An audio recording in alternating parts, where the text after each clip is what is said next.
Life has a way of catching you off guard. We all carry stories we don't easily share, not because we're hiding, but because some things resist translation into words. Have you ever stood at a threshold, uncertain whether you're about to cross a line or just holding your ground? Not out of longing, but because circumstance nudged you there, and you didn't know how to step back. That was the space I occupied that day. It was as if the universe had written a script I never auditioned for, casting me in a role I didn't recognize. It began on an ordinary Saturday afternoon. Nothing remarkable, just the quiet rhythm of a weekend at home. I was tidying up, sorting through clothes I no longer wore, accompanied only by the soft hum of the washing machine. My hand brushed against something unexpected. An old skirt buried at the back of the closet. A relic from another life. In my 20s, that skirt meant something. Confidence. Spontaneity. A version of myself who moved through the world with ease. I thought I'd outgrown her. But as I held the fabric, memories surfaced, not with force, but like smoke drifting under a door. On a whim, I tried it on. No expectations. When I caught my reflection, I laughed, a quiet, startled sound.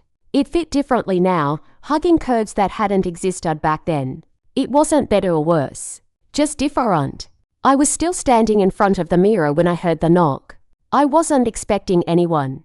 My hair was messy, and I certainly wasn't dressed to impress. When I opened the door, my nephew stood on the porch. Daniil. He wasn't a boy anymore. At 22, he'd grown into himself, broad-shouldered, composed, with the kind of quiet confidence that made people notice when he entered a room. A tool bag hung from his hand, and his smile was familiar, unhurried. "Aunt Anya, you asked me to look at the faucet." I'd completely forgotten. The guest bathroom sink had been dripping for weeks. Embarrassed by my appearance, I laughed it off and gestured him inside. "Right, yes. Come in. It's down the hall." He walked past me, and for a second, his gaze flickered toward me, then away. Deliberately. I told myself I imagined it. While he worked on the sink, I returned to my closet. But something had shifted. Not discomfort, exactly. Just awareness. The kind you don't ask for. I tried to ignore it. Then his voice came from the bathroom. "Aunt Anya, could you come here for a moment? I think I need a hand." When I stepped inside, he was crouched by the sink, sleeves rolled to his elbows. His forearms were tanned, muscles tensing as he worked a wrench against a stubborn pipe. The bathroom was small.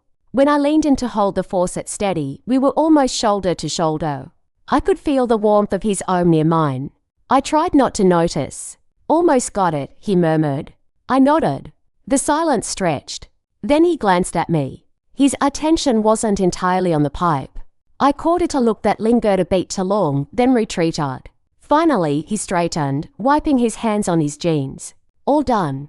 Should be good as new." "Thank you," I said, aiming for casual. He leaned against the counter, studying me with an expression I couldn't read. "You know," he said slowly, "I don't think I've ever seen you wear something like that before." I froze. My fingers found the hem of the skirt. "Oh, this?" I laughed, a little too brightly. "Just something I found in the back of my closet. It's going to charity." He didn't respond right away. His gaze held mine. Then he smiled, but it was different this time. Softer. "It suits you," he said. His voice was quieter than before. I stammered something, "Thanks, I guess," and stepped out of the bathroom, eager for air. But he followed. "Aunt Anya." I turned. He hesitated, opened his mouth, then closed it. Finally, he exhaled a short laugh and shook his head. "Never mind." "Forget I said anything?" I didn't forget. The way he looked at me, the weight in his voice, it stayed with me long after he left. That night, I tried to shake it off. Television. Endless scrolling.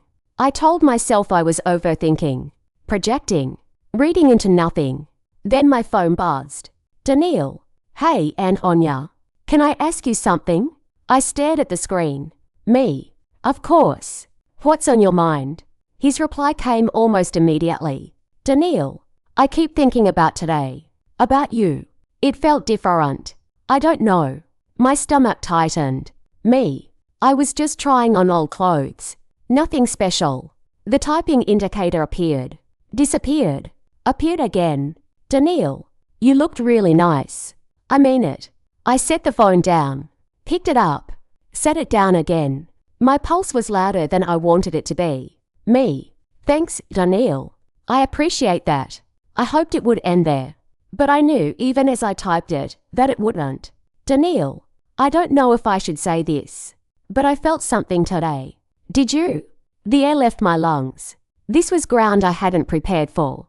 Daniil wasn't a stranger, wasn't a friend, he was my nephew. Whatever he thought he was feeling, it was misplaced. It had to be. But I didn't respond right away.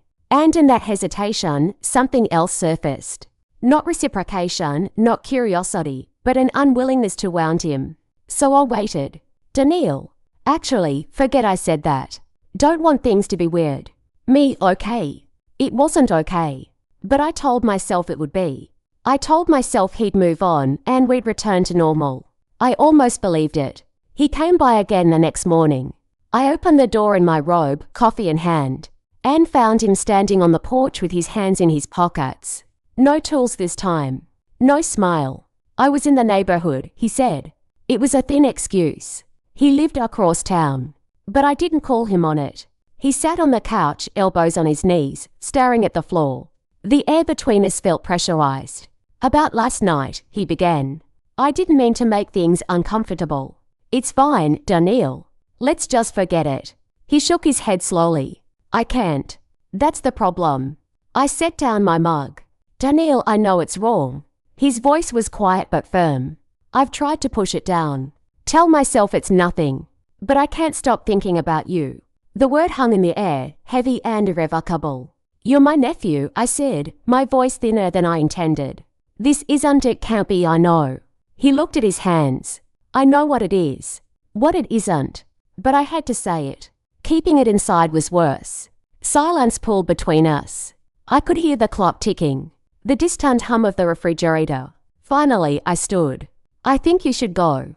We both need space. He nodded slowly, rose. Paused at the door. This isn't the last time we'll talk about it, he said. Not a threat. A quiet certainty. Then he left. Later that evening, I found an envelope slipped under the door. My name in his handwriting, neat, deliberate. Inside, he had written, Anya, I know you told me to leave, and I'm trying to respect that. But I can't pretend these feelings don't exist. I'm not asking for anything. I just need you to know. If you want me gone, I'll go. But if there's even a part of you that feels something, anything, please tell me. I'll wait. I folded the letter and slid it into a drawer. I didn't respond. I told myself silence was an answer. That night, my phone buzzed again. Daniil, did you get my letter? I stared at the message for a long time. Me, yes. But this has to stop, Daniil. It's not good for either of us. Daniil, I'll stop if you tell me you feel nothing. Just be honest. Do you feel anything? My thumbs hovered over the keyboard. To say yes would be catastrophic.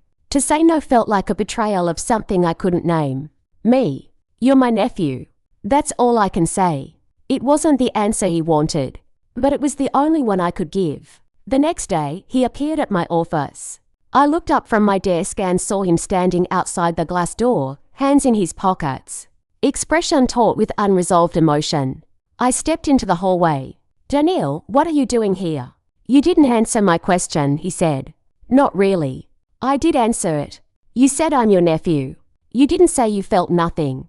I glanced around the corridor, lowered my voice. This isn't about feelings. It's about what's right. I know it's wrong, he said. I've told myself that 100 times. But I can't control what I feel. Then you need to learn how. He flinched. I regretted the words as soon as they left my mouth. I'm not trying to ruin your life, he said quietly. I just need to know if there's any chance. If not, I'll disappear. You won't have to see me again. The thought of him vanishing from my life, not out of resentment, but defiance, sent a dull ache through my chest. I don't want you to disappear, I said. I want you to be my nephew. That's all this can ever be. He nodded slowly. His shoulders dropped. Okay. I understand. He walked away. I told myself it was over. That evening, my phone rang. An unfamiliar number. Is this Mia's last name? A woman's voice asked. This is City Hospital. Your nephew has been in an accident. He asked for you. I don't remember driving there. Only the fluorescent hum of the air, the antiseptic smell. The sight of him on a bed with a bandage across his forehead and his arm in a sling. His face was pale, but his eyes were the same. What happened? My voice was barely steady. He offered a faint smile. Just a small collision. Daniil. My throat tightened. You scared me. I'm sorry. He shifted, wincing. I didn't know who else to call. I pulled a chair close to the bed. I'm here now. Are you okay? He nodded. Then, softly, there's something I need to tell you. This isn't the time. It is. His voice was calm, but vulnerable. I didn't call you just because of the accident. I called because I realized something. I waited. When I thought I might not make it, he said, all I could think about was you. Not the wrongness of it. Not what people would say. Just you. And how I didn't want to leave without saying this. Daniil, please. Let me finish. He looked at his hands. I know I've crossed lines. I hate myself for it. But this isn't a phase. It isn't confusion. I love you. More than I've loved anyone. I know it's wrong. I just don't know how to stop. His words hung in the sterile air, raw and unguided. Before I could respond, a nurse appeared. Visiting hours are over. I stood, grateful for the interruption. Get some rest. We'll talk later. He nodded. I walked out. But driving home, his words circled back. I thought I'd done the right thing by leaving. Then I walked through my front door and found a small package on the kitchen table. My name in his handwriting. Inside, there was a letter and a photo album. Anya, I know you asked me to stop. But I need you to understand, not to change your mind, just to understand. I've put together this album. Not to cross lines, but to process what I feel. You'll find photos of us at family gatherings, birthdays, ordinary days. I'm not sharing this to pressure you. I'm sharing it because I don't want to keep secrets anymore. If you want me gone, I'll go. But I couldn't let this go unsaid. I opened the album. Familiar images. Barbecues, holidays, candid shots I hadn't known existed. Each one captioned in his handwriting. Here she's laughing at something my dad said. Here she's helping my cousin with her homework. Here she looks tired, but she stayed anyway. Small observations. Kindness. Patience. Strength. I closed the album and sat in silence. My phone buzzed. Daniil. Did you get the package? Daniil. If you want me to leave, just say so. I'll go tomorrow. I stared at the message for a long time. Me. Come over tomorrow. We need to talk. He arrived early. Nervous, but hopeful. We sat across from each other in the living room. I read your letter, I said.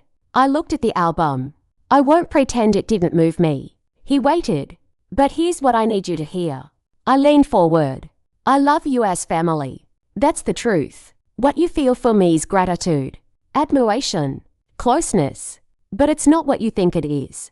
And if we let it grow into something else, it will hurt us both. He looked down, nodded slowly. I understand, he said quietly. I don't want to lose you, Aunt Anya. I'll work on this. I reached out and took his hand. You won't lose me.